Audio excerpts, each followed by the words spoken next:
typically what I like to do is just have an organic conversation. I'll ask a question or two, obviously, to get it started, and really be more about kind of your story and kind of what you've been through. I guess I don't even remember exactly. Was it alcohol or drugs or both? Or Mainly drugs, yeah, and then it turned into alcohol. But I mean, drugs were the center of my story for sure. cool. Well, good, because yeah, because really, what my life after addiction's about is obviously what I went through with addiction, and then a federal indictment, and had nothing to do with drugs or I was sober Right. when I helped down even, um, just to help. I was literally stuck for like 8 years. Mentally, I was just, I just allowed myself to sit there and Be stuck. basically it wasn't so much be a victim, but just I had no confidence, and I used to, have a huge appraisal firm, was very successful, and I felt like I lost my identity in a sense, But Yeah. anyways, so it's really to help people, obviously, who are letting their past get in their way of their future to reclaim their lives through entrepreneurship. It's kind of the focus. So, I mean, your story sounds like it's perfectly Yeah. aligned. And And that's actually kind of where I've recently just got into what I want my mission to be. I've always been in recovery and been kind of sharing with, obviously sponsoring guys in the program of recovery and going to treatment centers and stuff. But the biggest thing has been now, what do I do? I mean, I got a successful business that I'm grateful. I'm making great money. your fence business, is that top notch? Is that what that is? Top fence, yeah, yeah, Top fence, yeah. yep, yeah. We are top notch, but yeah, top fence. So I'm just grateful, man. I'm in the opportunity now where it's like I can put more time and money into Top Fence. It kind of just worked itself out, my entrepreneurship and having those skills. But Right. my biggest passion is just honestly helping people. I thought about getting into business coaching, man. I kind of got away from it, and the only reason why is currently in my life right now, I'm a business mindset individual. I think like a business person. So when I'm trying to help somebody and turn it into a business, it didn't work for me. So I finally just started. I've always put videos out there and stuff that kind of what helped me get through stuff and my experience. Then I just started a podcast, and I just started, honestly, this is very new to me, reaching out to guys like yourself that I've been listening to.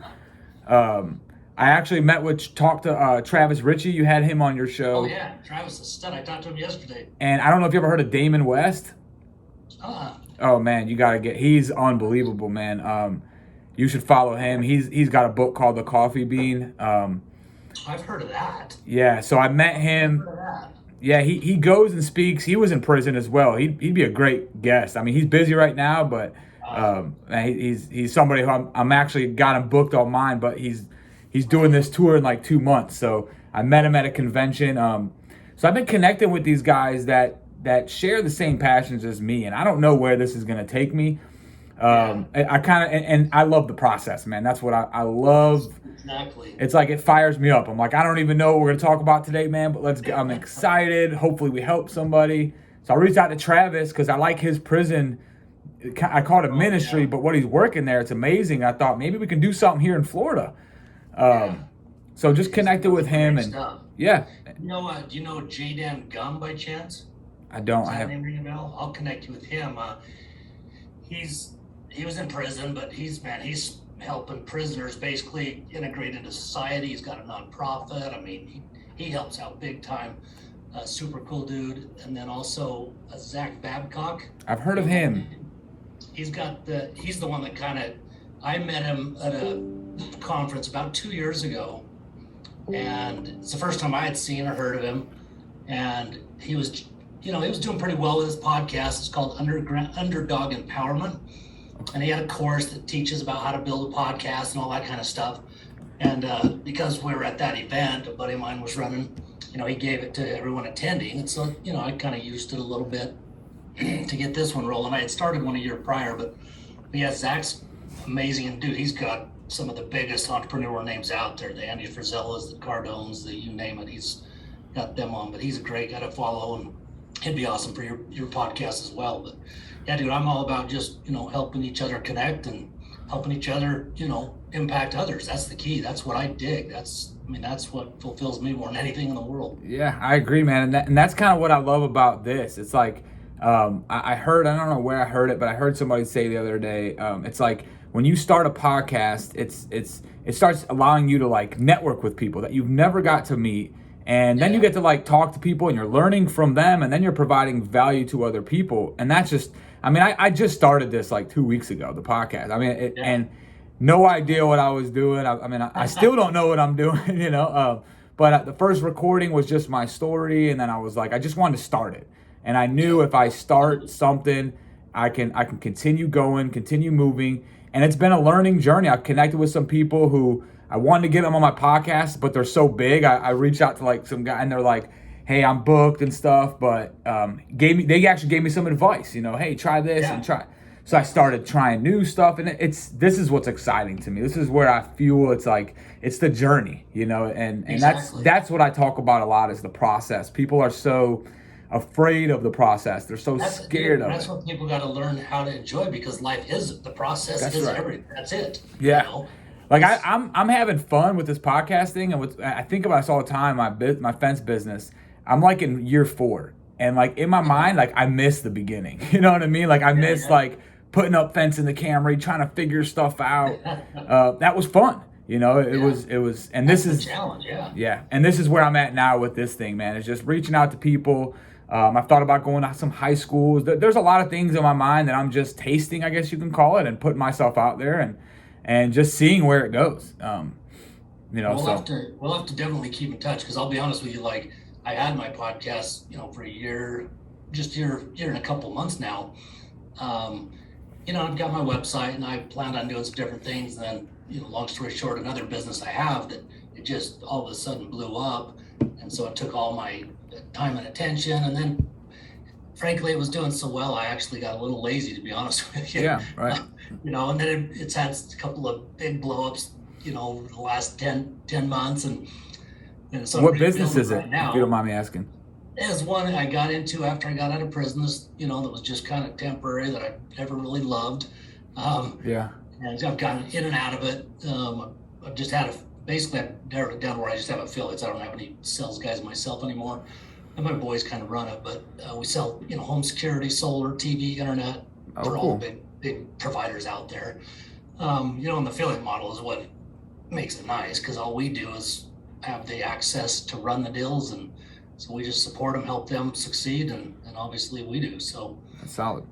So it's a killer income stream that I can't let go of, because it is so good at times, you know. So, but I got my boys now engaged, and so it's getting pretty dialed in to where I'll be able to step away again, and so anyway. But because like you, I just want to be able to have the time to go impact other people, you know. Whatever that means, we'll see. But kind of like you know, I have some visions and things I'd love to do, but you know, once again, I'll take it kind of as it comes. Yeah, and that's the journey, man. That's the beautiful part. I was just talking to a buddy of mine who loves cooking, and he's like, man, I wanted to start like, you know, putting some videos out there for cooking, you know, because I like it. And he's got these fears, and he's a little worried, you know what I mean? And the one thing I was the one thing I told him that helps me, I was like, you know what's funny is, man, if nothing ever happens with this, with me reaching out there and my journey that I'm going to, I have like stuff that I've documented, you know, and maybe my kids one day will see it, you know, and that's what it's for, you know, and if they see it and that's all it ever was, then my kids and my great grandkids will one day have like, be able to go to my Instagram channel or whatever, all these videos that I've made, and say, man, look at great, you know, that if you look at it in that perspective, it's almost like, who cares what happens, you know? Exactly. Yeah, exactly. Yeah. Just documenting your life and your journey, and so they can look back on it. Well, that's awesome. But that's the thing that, you know, you probably already know this, but the one thing that I was always told, and I definitely agree with, because even though I wasn't really engaged with this, I still kept doing it. Because that's the key, is the consistency, you know? Yeah. I haven't leveraged, I'm starting to, but I haven't leveraged like repurposing the content like I know how, you know, because I've been involved in marketing for about 6 years, and so anyway, but that's all. And there's so much, and that's what happened with me, man. Honestly, it's like, do I want to be a life coach? I want to be? That was where I first went to. So I hired this company, and they were actually pretty good. Like, I bet if I followed all their steps and actually did it, like I would have made money. I know I actually would have. Yeah. Because the process worked. It didn't feel organic to me. It's like, it was tough. So I just kind of just put it away, and same thing, like with my fence company, I can open a landscaping company. Like I really could. I can take my time. Everybody we deal with is a new customer. They like us. They'll hire us for the long term. I know they will. but I just don't know if I want, like, it's not about the money. That's what's crazy for me. And that's crazy, Exactly. but it's like I can do a lot of things that make me money. I always say that. If you know how to make money, then it doesn't bother you. I can make money, but this is the stuff. I would love to do this stuff every single day. I'd like to have something on my schedule every hour of the day, talking about stuff that I love and then putting that content out there and hoping it's helping some people. Exactly. Yep. I'm gonna hit record so I don't forget. Yeah. Recording in progress. Yeah, dude, it is, and it's fun. It's like, when I was on with David, I had him on. It's like it just gets those juices flowing and makes me realize, damn, I really do love doing this, Mm-hmm. and I need to put a little bit of more focus on it, because it's like you say, it's just the people that you meet, the relationships you start to build, and the friendships that come out of a lot of them. It's just, that's what it's all about. Yeah, it's a legacy. That's how I feel. Yeah. I had a friend of mine that he mentored me. I was doing life insurance for a little bit, and he was like a mentor to me. And it was like for a year or two after I got out of prison. I knew him before I went to prison the first time. So he's coached me on a lot of stuff, and he's taught me how to deal with people. And it's funny because what I just told you about recording so your kids can document, something he taught me. Okay. And he just passed away recently, like in October. And it's crazy how I just think about how many lives that he's helped.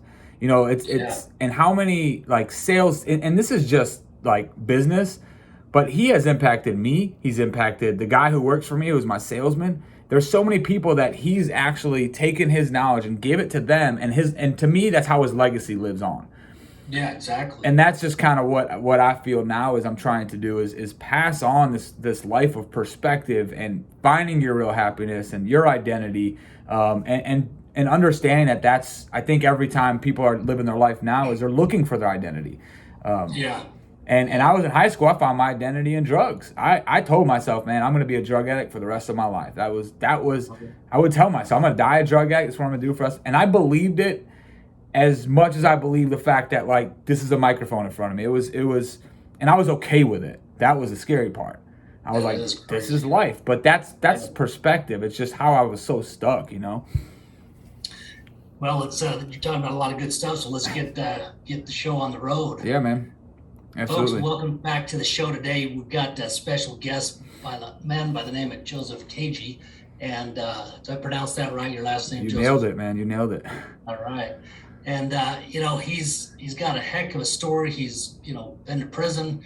He had addiction problems. He's now a successful entrepreneur. So I figured, there's nobody better than a man like Joseph with the background he's got to come on here, share his story that can help inspire others and let you realize that no matter what position you are in your life, no matter where you're at, whatever doubts you have in yourself, that you can do it. You can come back. There's nothing that's stopping you other than yourself and the thoughts that you've got. And so hopefully with what Joseph's here to share today, it'll help you break loose some of those thoughts and realize that, hey, there's nothing stopping you but yourself, and you can accomplish anything that you choose to. So welcome to the show today, Joseph. Man, I appreciate it, man. You nailed it. That was on point, Steve. I think that's kind of a little bit of my story. It was just realizing that I felt like I can't get any better. I felt like this is who I was. And we talked about this kind of before the recording. I was the victim. I played the victim card so much, man. It was, woe was me, and I stayed stuck. I never moved.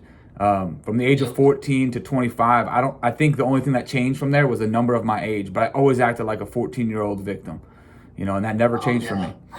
Yeah, I think that's something that,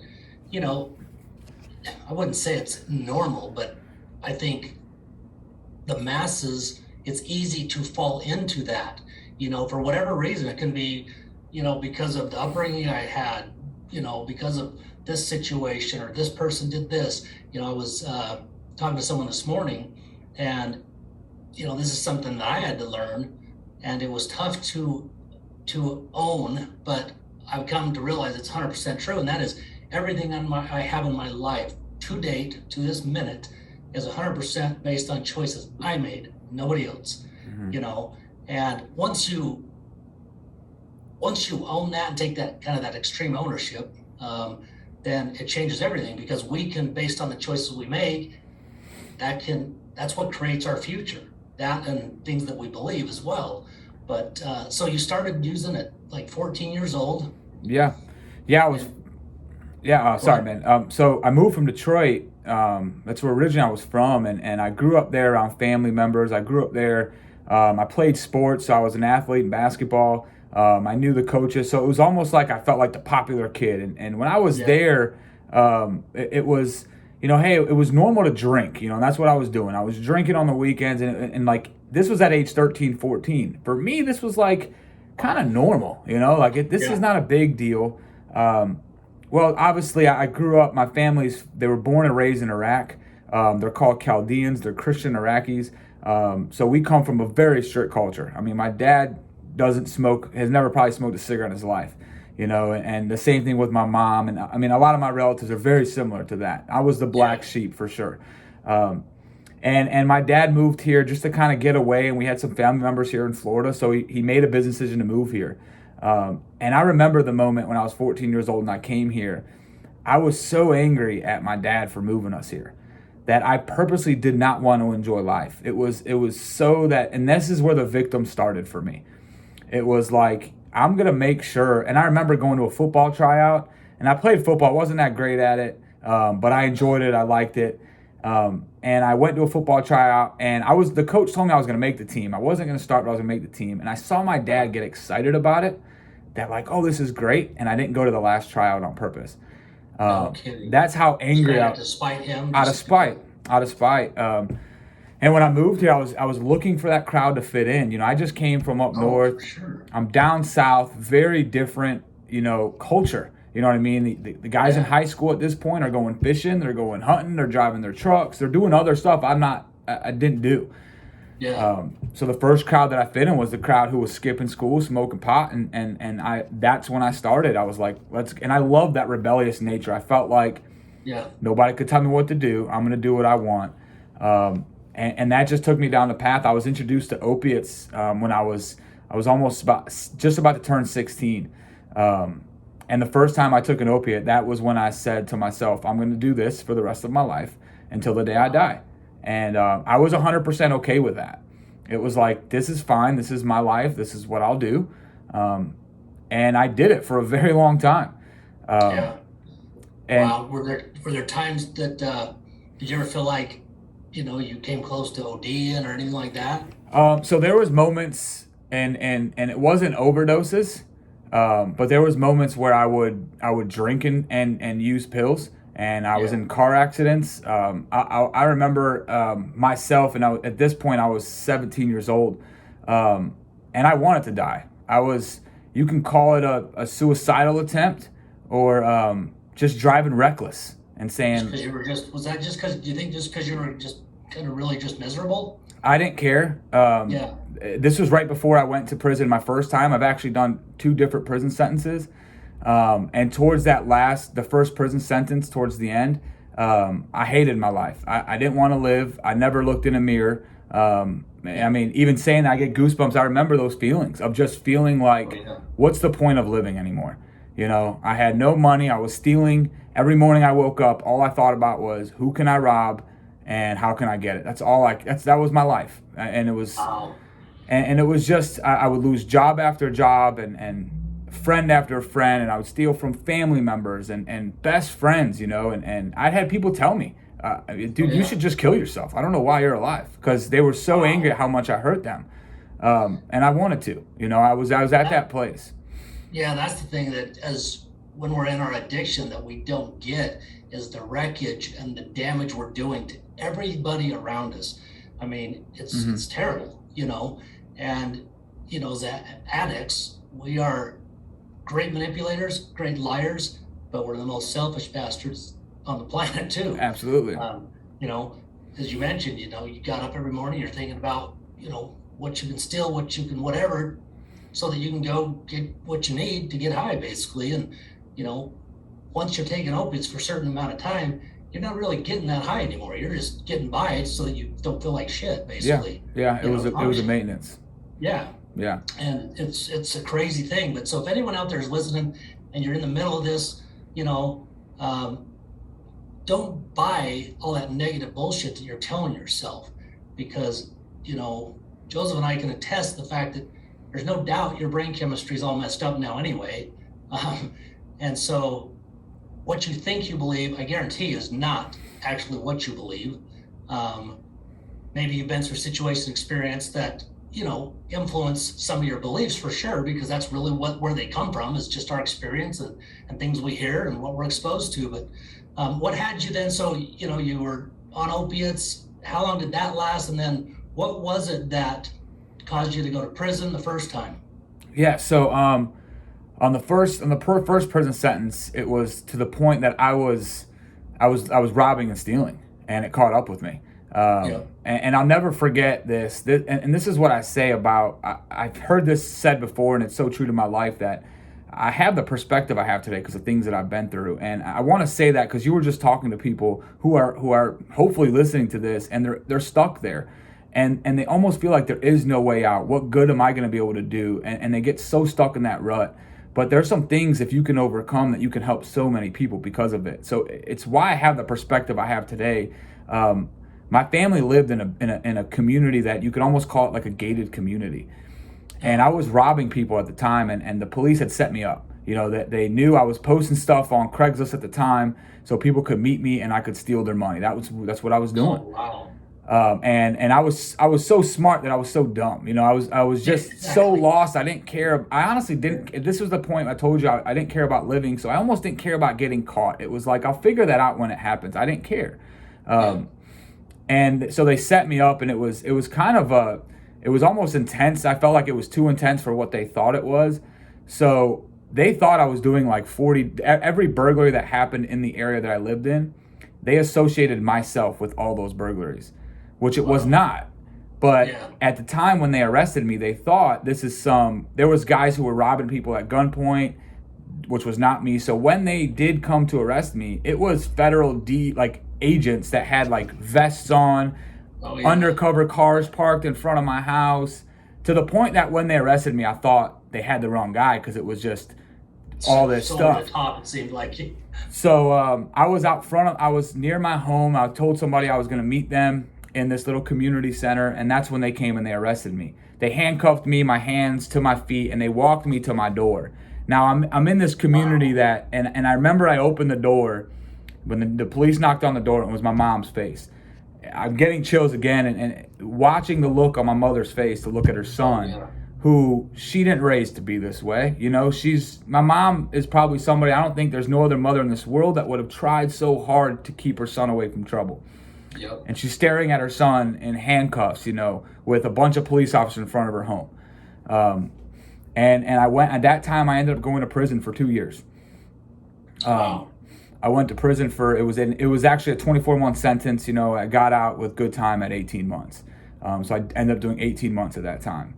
So did it end up being state or federal? It was state time. They ended up realizing, they ended up charging me when I first got arrested on like a bunch of charges. But then of course my parents ended up hiring a lawyer at the time, and they realized, look, half of this stuff doesn't even match the identity of Joseph. So they only got me for actually what I did.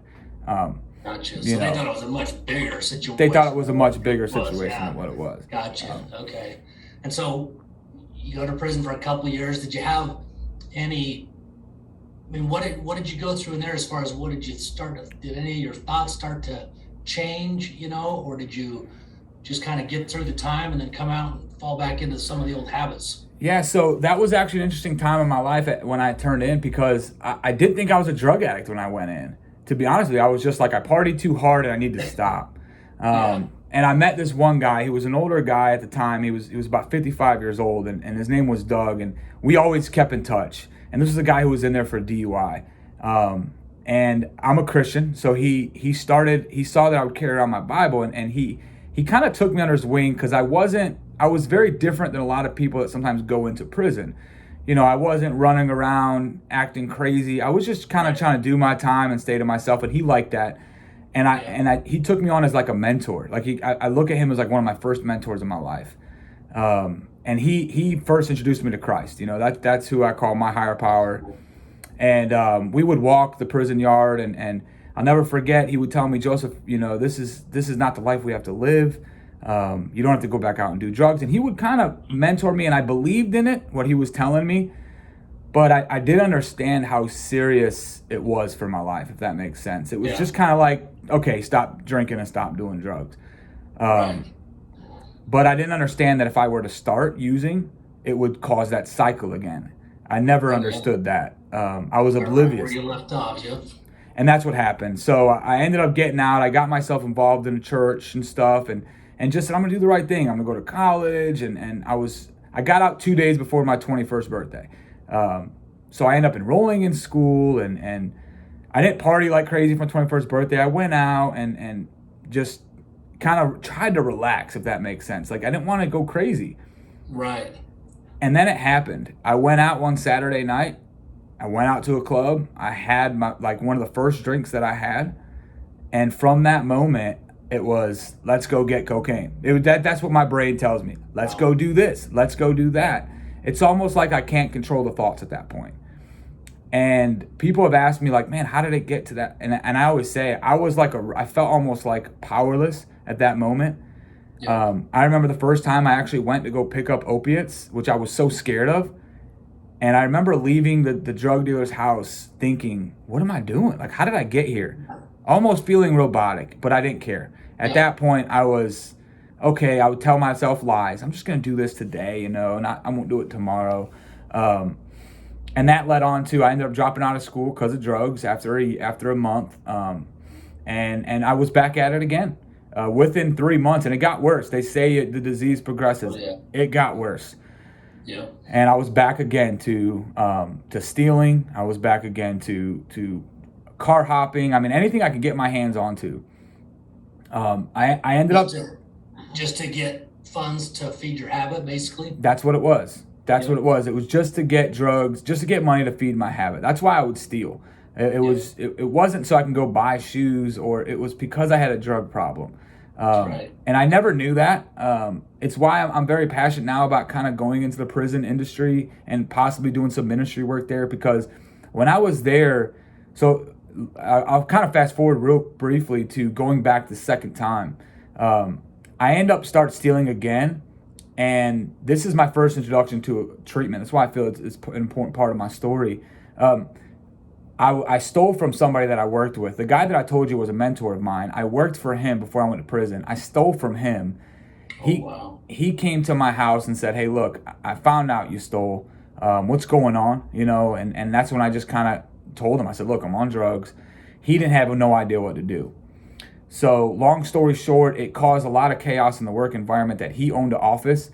His wife told him, look, you need to press charges here. Like, I know you're trying to be the nice guy to Joseph, but like, he put everybody at risk, almost got people fired. I was manipulated. I didn't care. I tried to frame a guy who had a wife and kids to get him fired. I mean, I had no heart. All I cared about was protecting myself. And it's a dark place. But I will tell you this, if it wasn't for that dark place, that I know how it is to live in that dark place, I would not like this place that I'm in now, to where all I want to do is help, because that's what I was chasing when I was on drugs. I was chasing this feeling of helping other people, that feeling of feeling significant. That's the feeling I get today when I sit in front of another person who says, hey, brother, I don't know how to stay sober, and I can actually help them. It's because I was in that dark path. So I went to prison the second time, man, and but I will say, when he ended up doing that, I know I'm kind of hopping a little all over the place, but no, you're fine.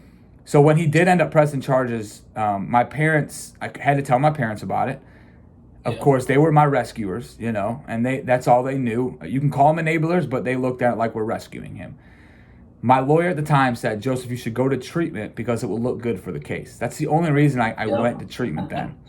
Yeah. But I had to share that because that was the first time I saw people that this is actually something. Like, I didn't know about AA. I didn't know about recovery. I just thought, like, there's people that go to some meetings to quit drinking, but I'm never going to quit drinking or using, And I faked it the whole time I was there. That's the truth. But the one reason why I mentioned that part of my story is because I remember watching a group of guys that were there because they wanted to stay sober. Yeah. And it was the fellowship of the brotherhood that I saw in them that I was like, this is really cool, man. And I wanted that. It's something that you don't find many places, man. It's incredible. No. Real quick, just to kind of hit on what you were talking about. but I went through the same thoughts. I didn't know a way out. I didn't know any of that stuff. When I was in my addiction. But the one thing that you were missing something. You were missing that feeling of belonging, that feeling of making a difference. Like you said, being important. And I think people need to understand that we all use, whether it's drugs, whether it's food, whether it's over exercising, whether it's sex, whatever it is, because there's something missing and we're trying to fill that void. So until you can really dig in and figure out what that void is, it's going to make it that much harder to stop whatever addiction you've got. And until I figured that out, and I didn't figure it, really didn't figure that out for me till I was in prison. So you end up back in prison, and how long was that stay? That was for 3 years. Okay, 3 Yep, years. that was for 3 years. And what was the charge? What got you sent back? So I have 39 charges on my record. All because the first time I went to prison, I would pawn stuff. So they give you like false identity. There's like 4 charges for every time you stole. And then I ended up going on probation the second time. So I violated probation. They ended up putting me on probation when I went to treatment when he pressed charges. So they didn't send me to prison then. But I violated because I was still getting high and using. And then they brought all those charges back up with the new charges of stealing again. All my charges are stealing, are burglaries, stealing of stolen property. So at this time, I'm facing 19 felonies. And they gave me, it's kind of an amazing God story, but I ended up just getting 3 years. I say only 3 years. Right. But like I was thinking I'm going for 7, I'm going for 2. 10, 15, whatever. Long story short, they should have came up with the numbers. They're supposed to score you based on all the probation numbers you were on. Somebody made a mistake in the prosecutor's office when they gave me the offer and I signed it. The judge recognized the mistake when we accepted the offer and looked at me and said, if I see you again, you'll never come out of here, because he understood. And I mean, I signed the paper. I never forget that moment of him recognizing the fact that, hold on a second, we have 12 charges. How come he only scores out to this many points? The state looked at the paper. They looked at the paper and realized it. Come to find out, I was the second case of it was a prosecutor that was going against my case. I was only a second case. He made a mistake. He didn't score the other points when he. Wow. So I took that was the first offer they offered me when I was in jail. I got arrested in November. I took the offer in the second week of December. It was the first offer on the table. And if anybody knows about jail, you never take the first offer. But no doubt. They gave me 3 years, 2 years probation. Wow. So, and it's crazy because at the time, and that's perspective, right? I mean, I thought I'm going to get 7. And some people were like, oh my God, you went for 3. But because I thought I was going to get 7, I got 3. I was so excited about it. I was like, wow. I mean, this is, so you would think that's where I said I'm done. But if anybody knows, there's more drugs in prison than there is. Oh yeah. And yeah, so anyways, I didn't stay sober. They sent me to a work release program, which a work release program is like the last year of your sentence. You get to actually stay at like a halfway house. If you don't get in any trouble, you get to go home with some money in your pocket and a job. I was still using when they sent me to the work release program. 4 months left of my sentence. I ended up getting sent back, not because of drugs, but I was carrying extra money on me. And if you violate, they send you back. And this is the moment that changed for my life, when they sent me back again. At the time, I was so good at lying that my whole family didn't know. Nobody knew, Oh yeah. For me, my life was, as long as you thought I was doing okay, I'm okay. That's right. And that's why I don't like being fake. That's why I'm always like, hey, I'm very honest. Don't hide. Don't worry about what other people think, because I know what it's like to live that fake life. It's like depressing, because nobody knows who you are anymore. And you don't even know who you are. I don't know who I was. And as crazy as it sounds, there was times that I was acting like I was sober, and I probably was for like 30 days, because in between that rehab time when I was on probation, I was like faking it in AA in the program. I honestly don't know how long I ever really truly stayed sober, because I would pick up 60 days and I don't know. I think maybe it was 2 weeks. So they sent me back and I was in a 10 by 10 cell, and usually when they send you back, there was another inmate that was there. Well, in prison, and I know in Florida, if this is your first time you go to prison, your first letter is a 0. The second time you go to prison, it's an A. And then the third time is a B, and so on and so forth. This guy's got a K letter, and I have an A letter at the time. And he looks at me, he's like, oh man, you're well on your way to be just like me. And Wow. And I don't know what it was. I honestly think that was the first time in my life I said, if I don't change, this is my life. This is it. And at that moment, I was like, I have to change. I didn't know how. I was truly scared. The only thing I knew how at that point was to honestly get on my knees and just pray. That's all I knew. I got on my knees, and I'll never forget. Every time I tell this story, it gets me emotional again. I cried probably more than I've ever cried in my whole entire life. That gives me good. I just remember that moment, man, and I was so scared because I remember my prayer was just, it was like a pouring out, but the basis of my prayer to God was, I want to stay sober. I never want to use again, but I feel like if you let me out today, I'm going to get high, and I don't know how to stop this. Like that was my thought. I didn't know how to stop this thing that happened in my mind. Today I understand how to stop it in my mind, but at the moment, it was like a powerful hold that had on me that I thought I could never overcome. To the point that I was scared to go back on the prison compound because I knew there's probably going to be stuff there, and I didn't want to get out. Yeah. I was scared. And my sobriety date is January 24th, 2017. That's the day they sent me back. That's the day I sat in that cell. They let me out of that cell. The first person that came up to me that knew me, I just looked at them, and I think they thought like I was maybe like a snitch or something. I don't know what happened, but nobody wanted to talk to me after I was like, hey, look, I don't touch anything anymore. I don't want to smoke no cigarettes. Yeah, because that was just totally different. Totally different. They knew me as like, yeah, they knew me as the guy who was always getting crazy. But nobody came up to me. All the guys who were doing the crazy stuff, they honestly like stayed away from me. And looking back at it, I'm like, I wonder if they thought like maybe I was like a snitch but I don't know what it was. It was God that just. Exactly. So I sat there and I worked out for 4 months, and I just read books. The one thing I knew though is when I came home, all I remembered was that time I went to treatment, that fellowship with those guys. You know, they were trying to get sober, and I remember when I was in AA and I was, on probation, even though I didn't want to do it, I was like, man, are these dudes real? Like I thought everybody was lying in there, like, oh, you're sober. I'm like, dude, these guys are lying. Right. And I got out. The first day I got out, I hop on social media. I see one of these guys that I was in a halfway house with. Funny thing is, I actually stole from this guy in the half. I get kicked out of the half, and I stole from this guy. He was like one of my close rehab friends, I guess you can call it. But I didn't know anybody else to reach out to, and I saw he was still sober, and I was like, and I didn't think he would have stayed sober when in the beginning. He just, so I reached out to him, and I was trying to ask for forgiveness. I was like, man, I'm so sorry. And he stopped me. He said, hey, dude, shut up.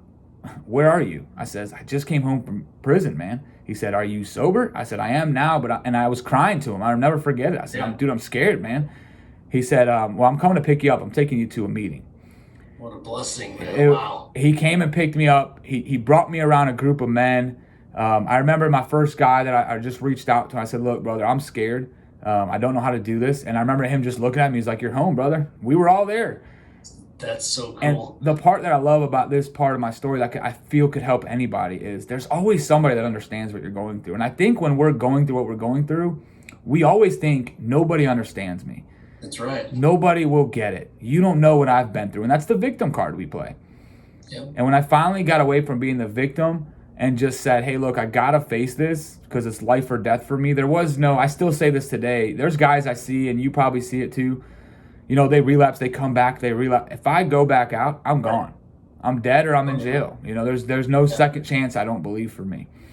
Yeah, well, you had to, obviously you with what you went through, you had that humility to be honest, to be authentic and real, to tell them, a lot of us still get in our own way and let that pride, even though we may want to get sober, let that pride get in our way of, feeling weak and not a man by saying, hey, I'm scared. Yeah. But that is way more powerful. You're way more of a man when you're willing to do that stuff than all this fake BS that we're taught, that is just, it's all garbage because it doesn't do anything to really serve you. All it is, stuff to continue to allow you to, fall into bad situations and continue to fight against what you truly want, So as you were, in prison and you said you knelt down and you just prayed, like, did you, what took place as far as what did you think? What did you feel? that maybe made that difference? I mean, because I just had something, when I went through a couple of things in my case, when my attorney told me I was playing when I never planned to, and then when I was in prison, 3 weeks in, I called home, and my wife basically said, "I don't have time to worry about you," and it just, so in those two situations, I ended up like praying, like you said, like, dude, I was a wreck. I mean, I'd snuck him. I mean, I Yeah. never pled with the Lord like that in my entire life, Mm-hmm. and both times I instantly knew and had this peace come over me, like that I knew I had to plead, Yeah. and that I knew my marriage would be fine, but my wife is in a worse place than me, Right. and Yeah. anyway, so yeah, did like, because you really humbled yourself and like you had a broken heart in a sense, I mean, and had Yeah. the humility, did you feel like, because God's always there, but we don't always, approach him That's in right. a way that, we're really looking for that sincere help and paying attention to what's the work he's doing. That's right. Yeah, for me, I want to say this was the biggest thing for me, I think, at that moment. The biggest thing for me at that moment was I feel like I let it all out. And that's what it was. It was all this stuff that I held on to. In my culture as being a man, you don't cry. You don't Yeah. talk about your weaknesses. You don't Yeah. hug nobody else and say, hey man, I'm really struggling with this. We hide behind that stuff because we got to be a Right. man. And you got to be strong, and you got to, dude, don't tell anybody what you're struggling with because then they'll think you're weak, especially in prison. In prison, no doubt. you can't talk. I remember my sister got married while I was in prison, and that was a tough thing for me because in our culture, our weddings are like a big, deal. big deal. And I remember my sister telling me over the phone, and I wanted to cry, and I'm trying to hold in not crying because you can't show tears because that's when people will prey on you if they see your tears. Right. They're like, he's weak now, let's go get him. And she's just telling me how she wishes I was there. I have never watched, till this day, I've never watched my sister's wedding video because it breaks my heart that I wasn't there for my sister, which is why today, every time she calls me, I pick up the phone and I'm there for her, which is why now when my parents need me, no matter how busy I am, I'm there for them because they came to visit me. It's why I want to do what I do now. So back to your question, and I might have got off topic, and I apologize. No, you're fine, man. Perfect. In that moment, because of how I was raised and not being able to kind of let things out, I feel like that's more of what it was for me, of letting it out and giving it to God. That was the only person I knew. It was letting go and saying, God, please take this from me. Oh, let God. So the weight was removed, but the fear was still there because I never understood what it meant to trust in God. I didn't understand that. I was like they call it like a babe in Christ. I was still a baby.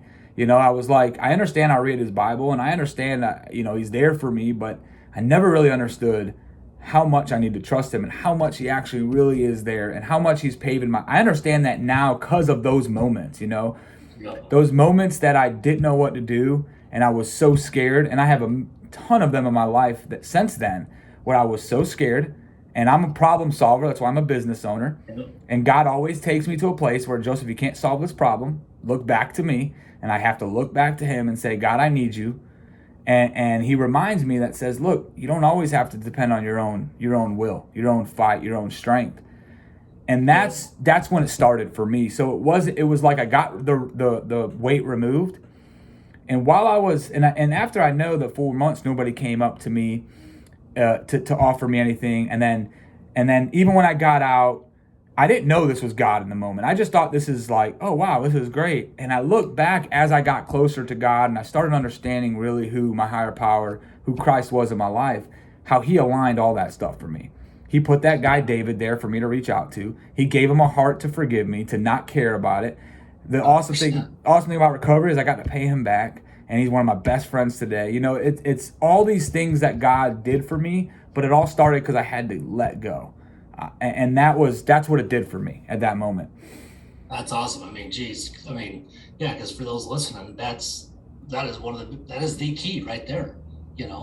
Is just let go and let God, because I remember, I grew up, Christian. I'm a Christian. I grew up in the Mormon faith, believe it or not, and I remember leaving rehab one night. It was the outpatient stuff, and and on Thursday nights, family could come. And so my wife always came, and then my parents came most of the time.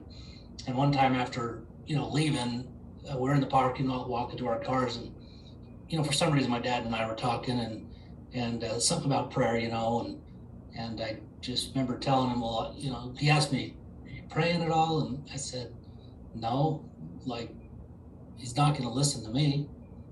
And I'll never forget my dad saying, he's always there to listen to you, no matter what, and it was that pride and that shame and guilt that made me believe that he wouldn't listen.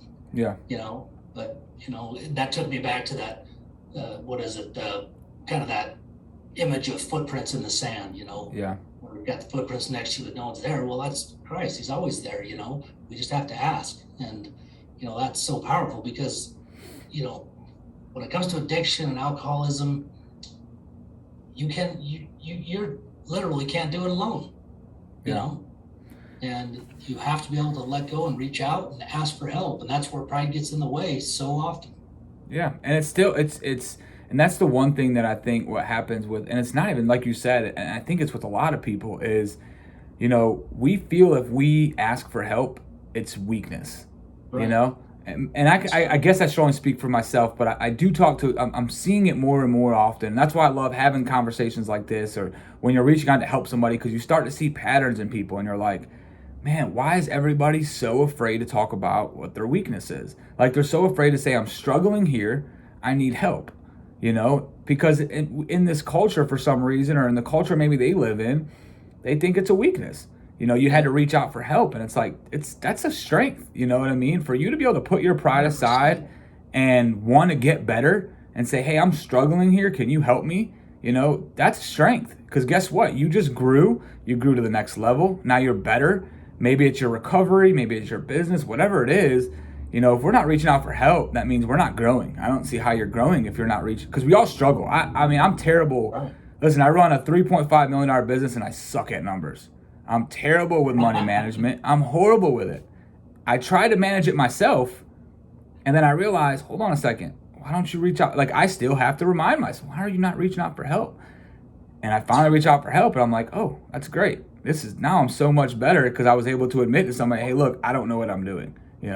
Can you help me here? Yeah, that's a perfect segue into the last kind of topic I want to hit on with you. So you struggle, you have addiction problems, you end up in prison, we've both been through that. And now we're successful entrepreneurs. So, people are listening who maybe are still kind of fighting things and not sure what to do with their lives. And particularly even with these last couple of years, what's going on, it's put people in a lot of bad situations. And so, as an entrepreneur, you actually can reclaim your life. You can take control of your life because it's up to you what you do and what you create. And so it's scary as hell maybe for a lot of people. But once again, it all comes down to what you just said. If we try to go build something on our own and we've never done it, what's the chances that we're going to succeed? They're very low. Right. But if we're willing to ask and find a mentor and get help, your chances go up 10x at least, And as you mentioned, you suck at numbers. Well, there's certain things I suck at in my business. And that's where that reaching out and getting somebody that is good at that, that's the key, So, you have a $3.5 million business. I mean, that's not just some teeny little business, folks. How long have you had your business? 4 or 5 years in it? This is year 4. This is our See, that's 4th phenomenal. year. Yeah. Phenomenal. What had you had your own business prior to this business at all? No, I actually haven't. My dad's owned a business his whole life. He owned a convenience store in Detroit for about 15 years.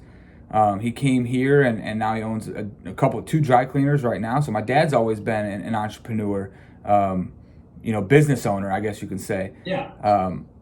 But no, I've never ran a business. I didn't have the experience, to be honest with you. It was just when I got out, I started working, and I started working for people. And I'm the type of person, I always look at something, I'm like, man, we can do this better. We could do this better. And some people don't want to do it. Like, not that they don't want to do it better, but like, I get it. Like, hey, don't tell us how to run our business. And And I probably like looking back, maybe I didn't approach things the right way, but I had this mindset like, man, there's always got to be a better way. And then I see a problem, I'm like, hey, this is why this problem is happening, and I'm always just trying to improve and help. When I was working for somebody, help them get to the next level. Yeah. And People like that are hard to find, and they're lucky. They're lucky to have someone like that. yeah, and so like the first job I actually had was like, it was a party rental company. They did tents and party tables and stuff. I worked there for a little bit. That's where I actually met my wife, who we're married to now. So that served its purpose. I left there and worked at a fence company. I've never done fence work. I never had a drill, or I never did that work. But coming out of prison, we were so much told that like your jobs are going to be limited, and you got those limited beliefs that were in our minds. So when I got that job opportunity to go work there, I said, let me just take it, because I don't think I will get another one. Yeah, well, that felony, we think, yep, that's right. Right, we think. And let me tell you, like, some people, you're right. Maybe it is harder for you to get a job. And like, I think that's okay to have that conversation, that some people are going to look at your application. And yes, you're right. Maybe some people will judge you, but that does not mean you can't. That does not mean, instead of just being a piece of paper, maybe go in, try something different than just, accepting that, oh, I couldn't get a job. And that's what I did. And I would always, the first job I had, I hated what I did. It was the environment was terrible. So I always listened to podcasts, and I always listened to positive stuff. And that's how I kind of kept moving. And I feel like that's what motivated me to move forward. So I got the other job at the fence company, and I did the same thing there. I was like, what level can I get to? What's the highest level?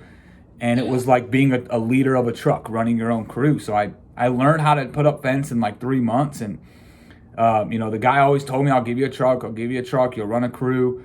And he kept passing me along. And I was okay if he didn't, but I was always say, don't tell me you will if you don't. Yeah, exactly. So Yes. I found the opportunity where I came to him, I said, hey, look, it's not happening. And he looked at me and said, look, you're lucky I gave you a job. And that's exactly how I felt. And I was already having these feelings like, man, I'm working for other people's dream. That's how I always felt. Like, why am I building this guy? This guy's got a boat, and he's traveling, and he calls me on Friday and forces me to come in on Saturday. Like, this, I don't want to live this life, My wife was pregnant at the time, and I remember, I'll never forget this comment. I always tell her, she just got out of the shower, she was brushing her hair. I could tell you exactly what she was wearing. I said, babe, I want to go start my own fence company. And she goes, what? I said, yeah, I did a couple side jobs. I think I can do this. I'll go hang door hangers. Like, what's the worst that's going to happen? I'll just go get another job. And that's what, that sentence right there is, I think, what people need to tell themselves. Yep. If you go, everybody's so scared to start because they're afraid of failing. Well, if you fail, you can always go back to your job, but at least you tried. So that's what I did. I started my fence company, and I didn't have a truck. I had a Camry. The materials would always get delivered to the job site. I would hang out door hangers on Sundays. And it was, and this is a part that when we're talking about entrepreneurship, it's hard. I think it's okay to know that it's hard. It's okay to know it's a challenge. I think people need to accept the fact they need to have a better relationship with failure if they want to be an entrepreneur. And that's what the conversation I'd love for people to hear now is like, it's okay. You're going to fail. You're going to mess up. And I think what happens is they think they're not supposed to fail. And when they fail, they think they're not good enough. And maybe I should never own my own business. Yeah, and then they end up stopping. They end up giving up. And it doesn't come overnight. That's right. The key is continue to push, And it's hard. I mean, don't get me wrong. There was days, and I can't tell you that every day I woke up and I was like, I'm going to do this. And I'm not going to. No, there was days that I'll never forget. I'm looking at a whiteboard and I had 4 customers I gave quotes to. And I'm like, I just need one of them to say yes so I can pay my rent. And yes, it was hard, but I just told myself, I don't want to work for somebody else.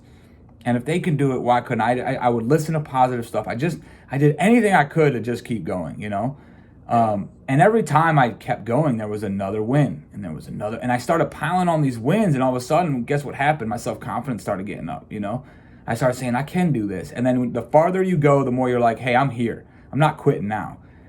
So then it got to the point where putting up fence for a year and hired my first crew, and then hired my second crew, and then hired an assistant. And I say all that it wasn't like a transition, I just transitioned that. No, it was all hard. It was scary for me, But yeah. I just knew what I wanted, and I was like, I have to take this chance. You know, I don't want to regret that I never tried. I don't want to regret that I never tried to get to that next level. And there was so many failures. Listen, last year was 2.5 million. This year we're on track to do 3.5. So that's the clarity of where the 3 million is. And we messed up so much. I mean, there was so many crazy stuff that happened last year that I messed up. And that's the part we talked about earlier. Is like, it's all on me. I can't blame anybody but me. I set the system up. Yeah. And now I'm able to look back at that system and say, this is where we need to fix it. And we've done that. We're making those changes, and now we're moving. But entrepreneurship is it's like failure, fix it. That's how I look at it. Like, we're going to mess up. Yeah. Why'd you mess up? How do we not do it again? And let's keep moving.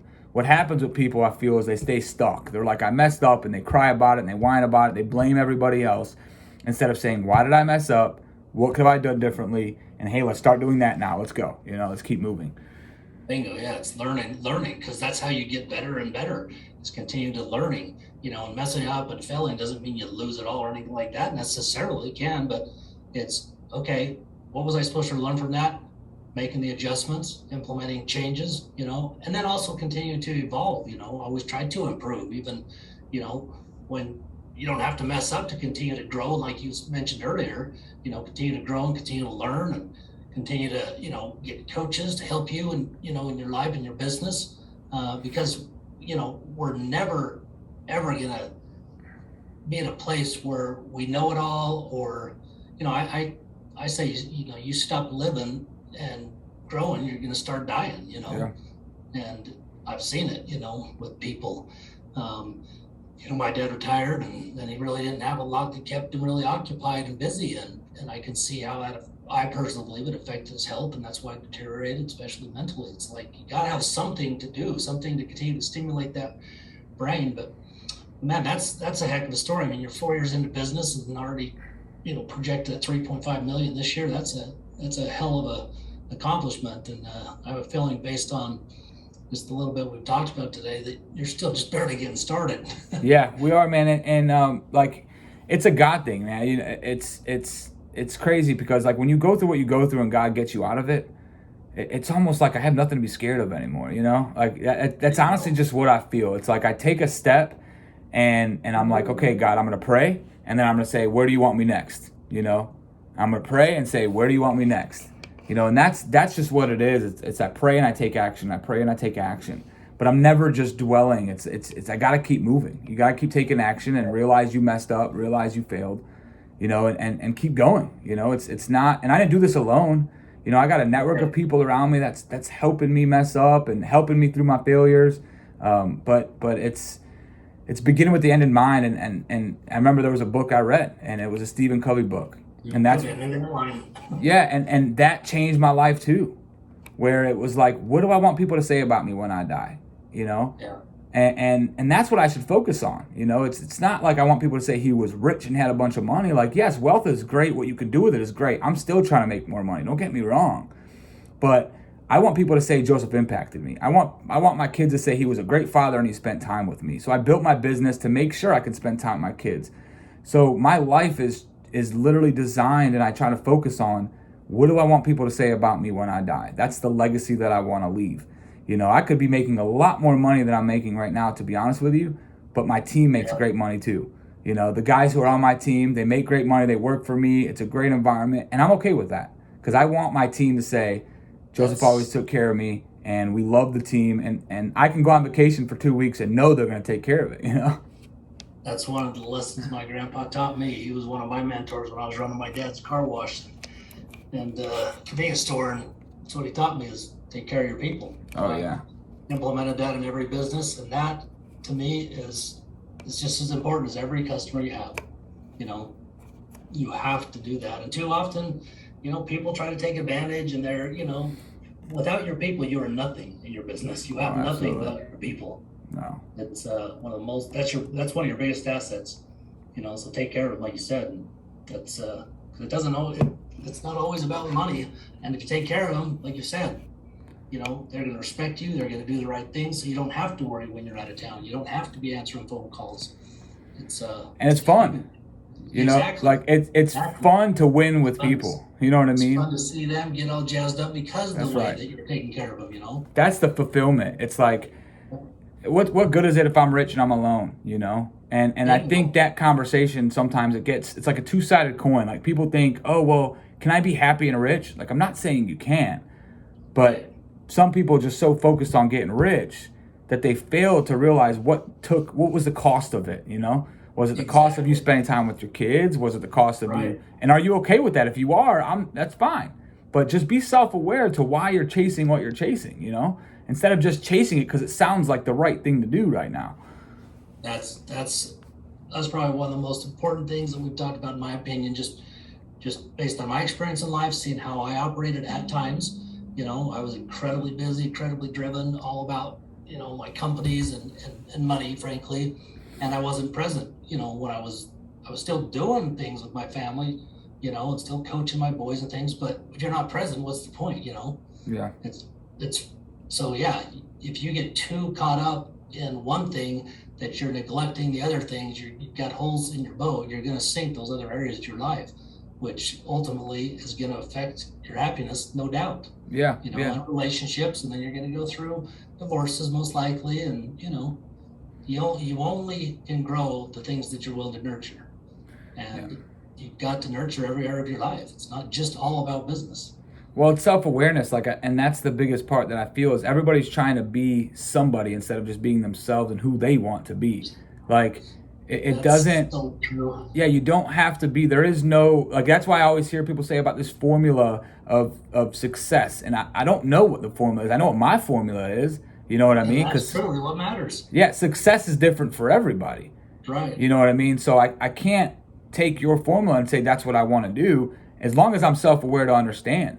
You know, like my business, I built it. Like, yes, I could make more money, but I built it on purpose the way it is because, you know, my dad worked his whole life. My dad's a Yeah. great father. Nothing's wrong with what he did.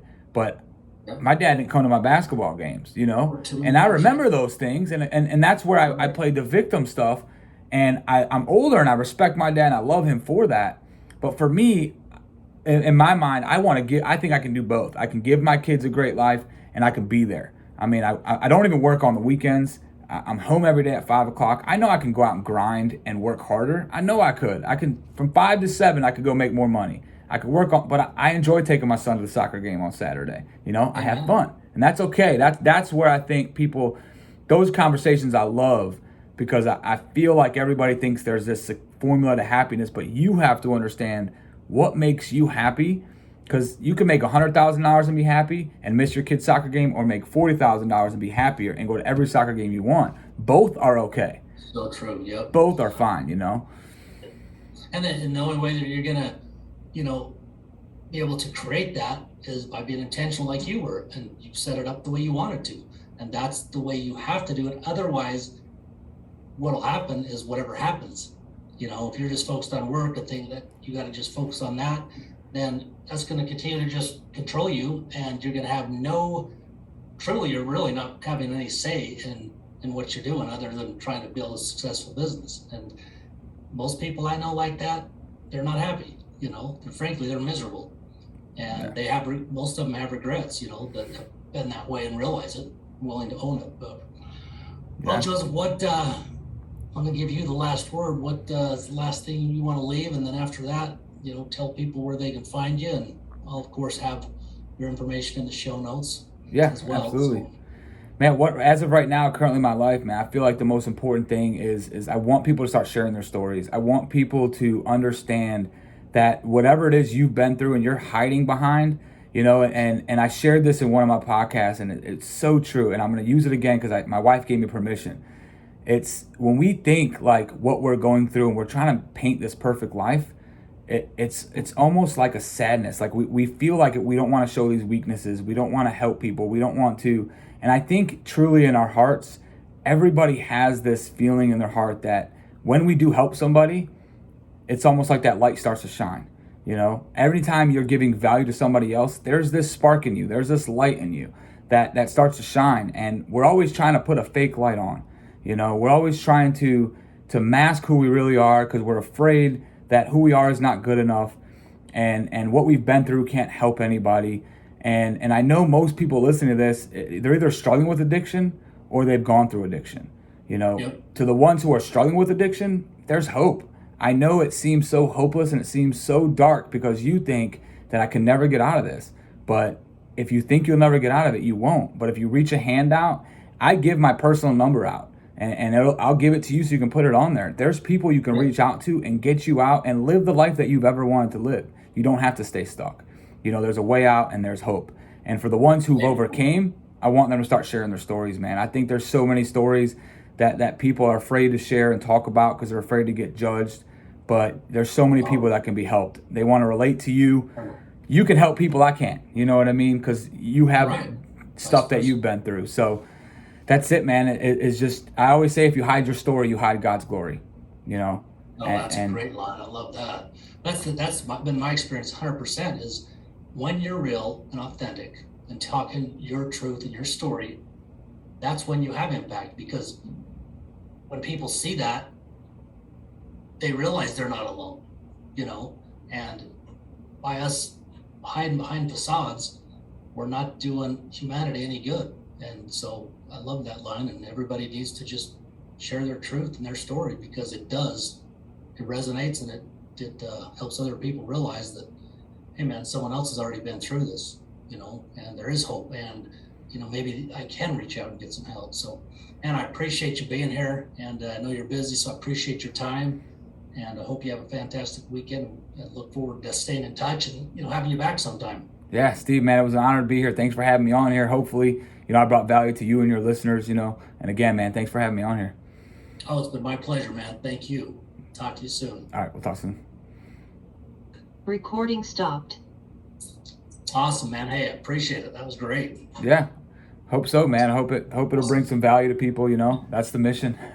Absolutely will. No doubt about it. Yeah. So how many kids do you have? So my wife had, when I got married to my wife, she had 3 kids from a previous marriage, Uh-huh. and we have 2 of our own. So I got a 2-year-old daughter and a 1-year-old daughter. Oh, that's awesome. You know, and I mean, they're my stepkids, but I call them all my son and my daughters, you know. Oh, yeah. You know, so one is 8 years old, the other's 17, and the one's 18. So grown, you know. Yep. Oh, that's cool, though. Yeah, it's fun, man. Right It's on. fun. Okay, man. Well, thanks again. And yeah, I'll be in touch. I think this will drop probably, I think it's March 3rd, whatever the Monday is, first Monday of March. Solid, man. So Yeah. I'll shoot you. If you'll send me your email or any bio stuff, you know, if you have a picture. Yeah, I know there's one. I think I got to send you my, like a headshot picture so you can put on there. Just And any then, information you want to include, and any links, any website, any of that stuff you want to share. yeah, Send me that stuff, and then we'll get that stuff in the show notes. We'll be good to go. man, I appreciate it, man. Hey, man, we'll be in touch. Thanks again. For sure. Thanks, Steve. Yeah, have a good weekend, brother. All right, you too, man. Thanks. All right, bye.